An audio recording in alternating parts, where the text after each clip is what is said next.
Hello, you, and welcome to Obsessed with You, a stalkerish holiday special. My name is Anne, and I'm your host.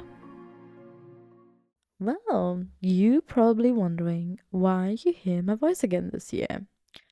Well, I wanted to give you a little bonus for Christmas. You were so nice to me that you just deserved it.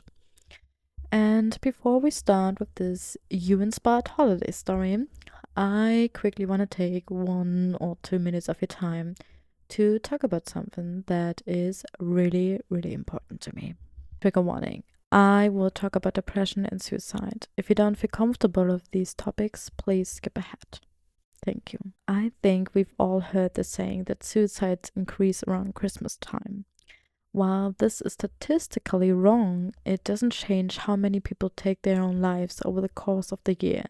In 2023, 10,300 people committed suicide in Germany alone, which is 1.8% more than the year before. The numbers of suicide rises noticeably around the turn of the year. People take stock of the year and evaluate their lives. This can plunge them into a deep crisis.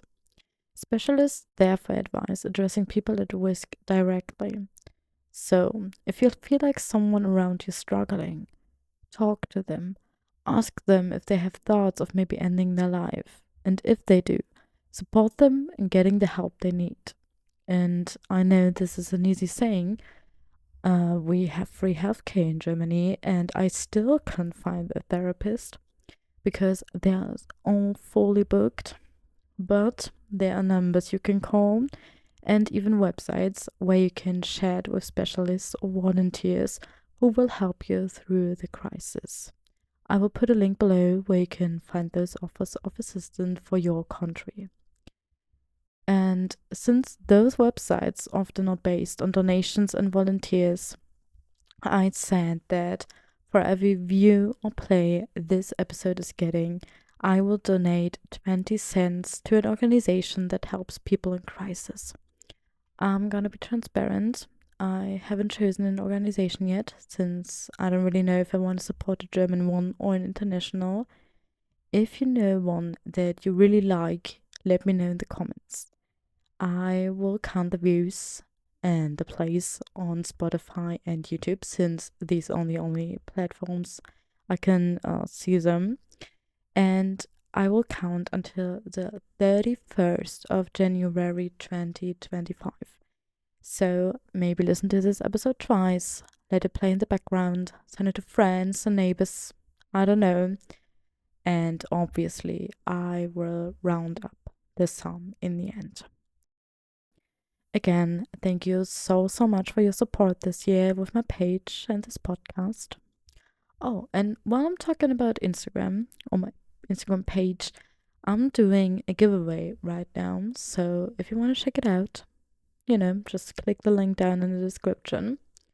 But alright, enough of the talking. Let's start with a little story. Thanks again and Merry Christmas. Enjoy. The bell above the door jingles as you step aside Mooney's bookstore.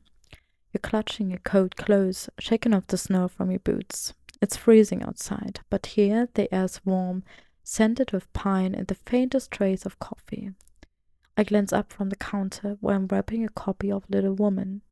And there you are. You don't see me right away. Your attention is drawn to the towering Christmas tree in the corner, its branches heavy with gold ornaments and twinkling lights. You pause to admire it, and in that moment, the world narrows. You don't belong in this place, or any place really. You belong in a story, like the ones in those shelves. You're vivid and alive, too extraordinary for the ordinary world. I force myself to look away, to finish tying the ribbon on the book in front of me. Can I help you find something? I ask, keeping my voice casual, friendly. You turn, and your eyes meet mine. I'm looking for a gift, you say, your voice soft, a little uncertain. A gift. Of course, someone like you would be thoughtful, giving. Who's it for? You hesitate, brushing snow from your scarf. My boyfriend, you say finally. Boyfriend.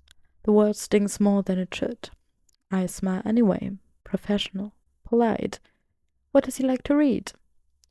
Your lips quirk, but there's something off about your expression, like you're already apologizing for him. He doesn't really. I just thought maybe something meaningful, something classic. He doesn't read. He doesn't deserve you. I guide you to the classic section, my movements careful, measured. I suggest The Old Man and the Sea. You laugh, shaking your head. He'd never get past the first page. Maybe A Christmas Carol, I offer. It's short and surprisingly dark if you think about it. You tilt your head, considering. Yeah, that could work. You smile at me as I ring up your purchase, and I feel it settle in my chest, a quiet ache. As you leave, the bell jingling again in your wake, I let the moment replay in my mind. I wonder what your boyfriend did to deserve that smile. You come back a week later. I'm in the middle of rearranging the display table when I see you in the mystery section, your fingers tracing the spines of the books. You're alone.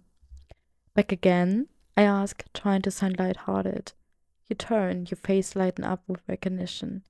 Yeah, he didn't like the book. Of course he didn't. But I did, you add quickly, almost shyly. I ended up reading it myself. You're right. It's darker than I remembered. There it is again, that glimpse of you. Thoughtful, layered, beautiful. You wander the store while I pretend to tidy up, stealing glances at you. You linger by the poetry section, then the cookbooks, and finally the display of handmade ornaments near the register. This place is really nice, you say as I wrap your new purchase. I don't know how you don't get distracted working here. I shrug, offering a half smile. I do sometimes, but it's worth it. There's something about being surrounded by stories, you know. You nod, your expression softening.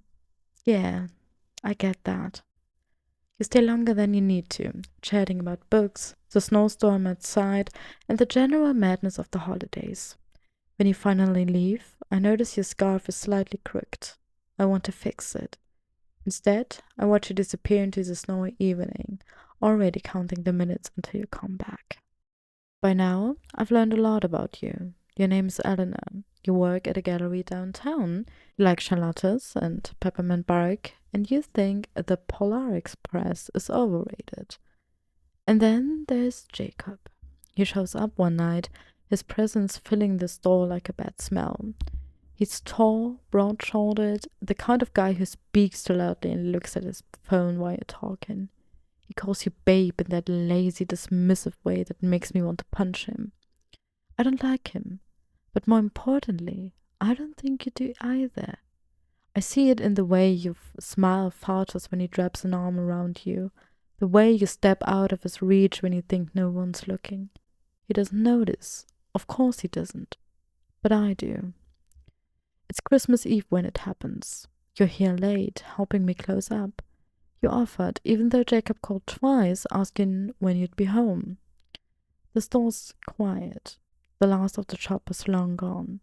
Outside, the snow's falling heavier now, the streetlights casting a soft glow. You don't have to stay, I tell you, even though I want you to.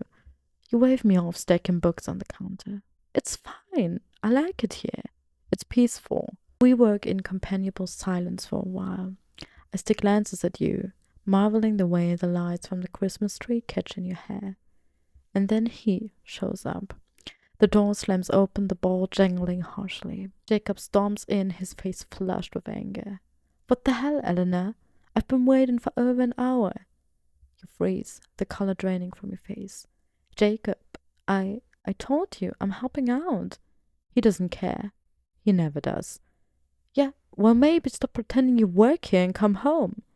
My fists clench, but I stay behind the counter. For now. Jacob, you say, your voice tight. You're being ridiculous. Ridiculous, he snaps, stepping closer. You're wasting your time here. Let's go. No, you say, your voice trembling. I'm not ready to leave. For a moment it looks like he's going to grab your arm. That's when I step out from behind the counter. Is there a problem? I ask, keeping my voice calm, but firm. Jacob glares at me, sizing me up. He's bigger, stronger, but I've seen this type before. Loud, but empty. This doesn't concern you, he says. It does, I reply, meeting his gaze. Eleanor's my employee, and if she wants to stay, she stays. It's a lie, but it works. Jacob's face darkens, but he backs off, muttering something under his breath as he storms out into the snow. You let out a shaky breath, hugging yourself. Thank you, you whisper. You don't have to thank me, I say softly. You deserve better than that. The next morning, I leave a gift for you on the steps of your house. It's wrapped in gold paper tied with a silver ribbon. Inside is the first edition of A Christmas Carol. I spent weeks finding it, knowing it would be perfect for you. When you see it later, your face lights up with surprise. You look around, trying to guess who left it. You will figure it out eventually. I will make sure of it. For now, I will wait. After all, Christmas is about patience. And Eleanor, I have all the time in the world for you. Jacob doesn't bother you again. He can't. The authorities find his body 2 weeks later, buried beneath the snow. A hidden one, they say. Tragic. You don't seem sad. If anything, you seem lighter, happier. I watch from the counter as you browse the shelves, your scarf trailing behind you. You catch my eye and smile, and for the first time, I let myself believe that this is just the beginning. Merry Christmas, Eleanor.